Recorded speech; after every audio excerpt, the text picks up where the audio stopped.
Friends, నీటి మాట లోపల మనము వృక్షో రక్షతి రక్షితః అంటూ ఏదైనా కార్తీక మాసంలో కానీ శ్రావణ మాసంలో కానీ కొన్ని పూర్ణిమలు ఉన్నాయి కదా, శ్రావణ పూర్ణిమని రాఖీ పౌర్ణమి అంటాం కదా, అలాంటి టైంలో కొన్ని పెట్టుకొని ఆ రోజునాడు మనము కొన్ని మొక్కలు నాటుదామనేది సంకల్పాన్ని ప్రతి ఒక్కరం పెట్టుకుంటే బాగుంటుంది. అందులో ఏవి నాటితే బాగుంటాయి అనేటివి. తల్లి మనకు తొలి గురువు.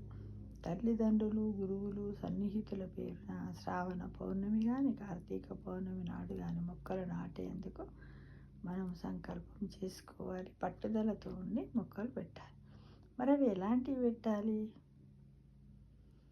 మారేడు, రావి, వేప, బాదాము, మర్రి, మామిడి, మేడి, జువ్వి, జమ్మి, తులసి, ఉసిరి, మూదుగ, పారిజాతం, నందివర్ధనము, కదంబం, శ్రీగంధం, అడవి మల్లి, మొగలి, పున్నాగ, అశోక, పొగడ, తెల్లమద్ది, నాగలింగం చెట్టు,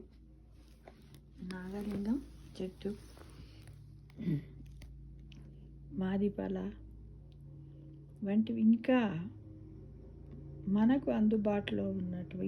ఇవన్నీ ఆయుర్వేద లక్షణాలు గల మొక్కలు. ఇంకా మనకు అందుబాటులో ఏవైనా ఉన్నట్టయితే వాటిని కూడా మనం మొక్కలు నాటి వాటిని జాగ్రత్తగా సంరక్షిద్దాం.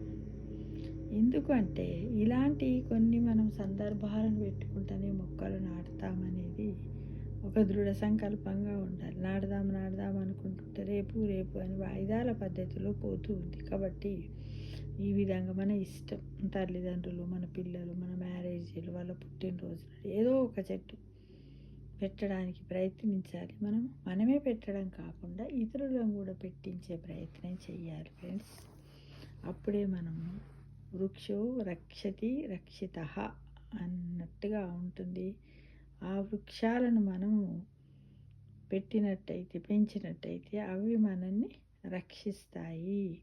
కాబట్టి ప్రకృతిలో ఉన్న కాలుష్యాన్ని కూడా తొలగించి మనకు ఆరోగ్యాలను ఇస్తుంది. కాబట్టి ఇలాంటి చక్కటి ఆలోచనలను మనము వీడియో రూపంలో నలుగురికి షేర్ చేసి, అందరికీ తెలుసు, మరి ఒకసారి వాళ్ళ జ్ఞాపకం చేయడానికి ఇలా చేస్తే బాగుంటుందనే ఉద్దేశంతో మీ అందరినీ కూడా కోరుతున్నాను మిత్రమా.